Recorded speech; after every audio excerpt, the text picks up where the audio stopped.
कौन बनेगा नेता। नगर निगम के चुनाव पास आने वाले थे।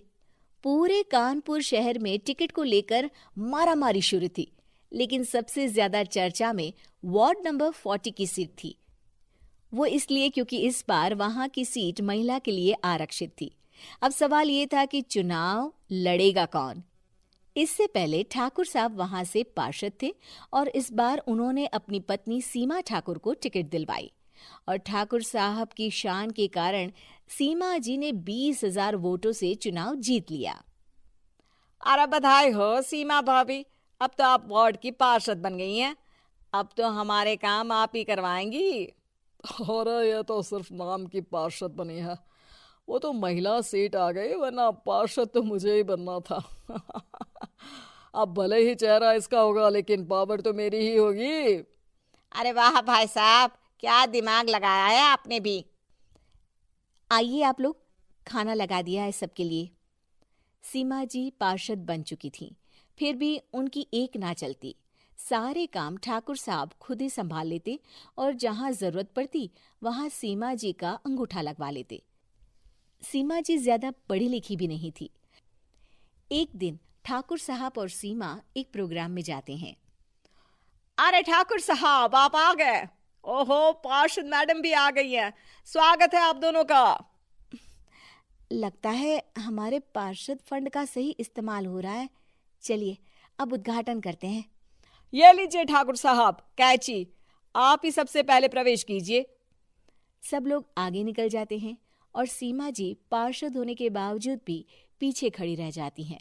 वो देखती हैं कि वेलकम बोर्ड पर उनका नाम है, लेकिन महिला होने के कारण कोई उनका सम्मान नहीं कर रहा। अगले दिन एक आदमी उनके घर आता है। अरे ठाकुर साहब नमस्कार। कल ना हम नोटिस किए कि हमारा घर तो अवैध है और नगर निगम वाले उसे तोड़ने आ रहे हैं। अरे कुछ कीजिए ना ठाकुर साहब। देखो भाई, मैं तो ज्यादा कुछ कर नहीं सकता, पर अगर तुम सबकी जेब गर्म कर दो तो कुछ हो सकता है। कुल मिलाकर 4 लाख लगेंगे। अरे 4 लाख ठाकुर साहब? अरे भाई, मैं अपने लिए नहीं मांग रहा हूँ। दरोगा है, इंजीनियर बाबू है, बड़े साहब है, सबको देना पड़ता है ना थोड़ा थोड़ा। बोलो है मंजूर? तभी वहां अचानक सीमा जी आ जाती हैं। अरे ये आप क्या कर रहे हैं? पहले इन्हीं लोगों से तो आपने वोट मांगे, अब इनसे ही पैसे ले रहे हो। अरे चुप रहो तुम। तुम्हारा काम है सिर्फ अंगूठा लगाना, तुम वही किया करो। मुझे दूसरे काम तुम मत सिखाओ, समझी? और तुम ना जाओ, अब पैसे लेकर आओ, वरना जेसीबी किसी भी वक्त आती होगी। सब कुछ ऐसे ही चलते रहता है। एक दिन सीमा जी और ठाकुर साहब को एक लोकल मीटिंग में बुलाया जाता है। वहां पर कई और अधिकारी लोग भी मौजूद रहते हैं। अब मैं चाहूंगा कि ठाकुर साहब हमारे बीच 2 शब्द कहें।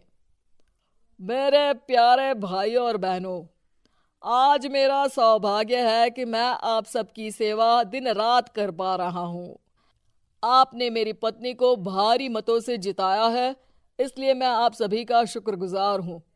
मैं आप सबसे वादा करता हूं कि हमेशा की तरह हमारे वार्ड में किसी को कोई तकलीफ नहीं आने दूंगा। सभी लोग तालियां बजाने लगते हैं। अब मैं माननीय पार्षद मैडम को स्टेज पे बुलाना चाहूंगा। अपने नाम को बुलाया सुनकर सीमा जी एकदम चौंक जाती है। उन्हें बिल्कुल उम्मीद नहीं थी कि इतनी बड़ी जगह उन्हें मंच पर बुलाया जाएगा। जैसे तैसे वो मंच पर चढ़ती हैं। ऊपर जाते ही सीमा जी को सारी पुरानी बातें याद आ जाती हैं कि किस तरह उनके पति उन्हें कभी भी आगे बढ़ने नहीं देते और उनके नाम से गलत काम करते हैं। वो बोलने लगती हैं। मैं आपके वार्ड की पार्षद सीमा हूं। आप में से बहुत कम लोग ही मुझे जानते होंगे, क्योंकि इससे पहले मुझे कभी ऐसा मौका ही नहीं मिला। सारे मौके मेरे पार्षद पति यानी आपके ठाकुर साहब ही लेते रहे, लेकिन आज ये मौका मुझे मिला है तो मैं इसे ऐसे ही नहीं जाने दूंगी।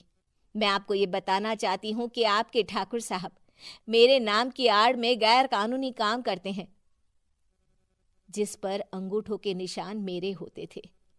इसीलिए मैं अपनी गलती मानती हूँ और आज अपने पद से इस्तीफा देती हूँ, ताकि आगे से कोई गलत काम ना हो पाए। अब फैसला आप सबके हाथ में है कि आप हमें क्या सजा देना चाहते हैं। सीमा जी की बातें सुनकर ठाकुर साहब के चेहरे का रंग उड़ जाता है और वो शर्म से मुंह नीचा करके वहां से चले जाते हैं और पद से इस्तीफा देकर ही सही सीमा जी अपने आप में आत्मविश्वास महसूस करती हैं।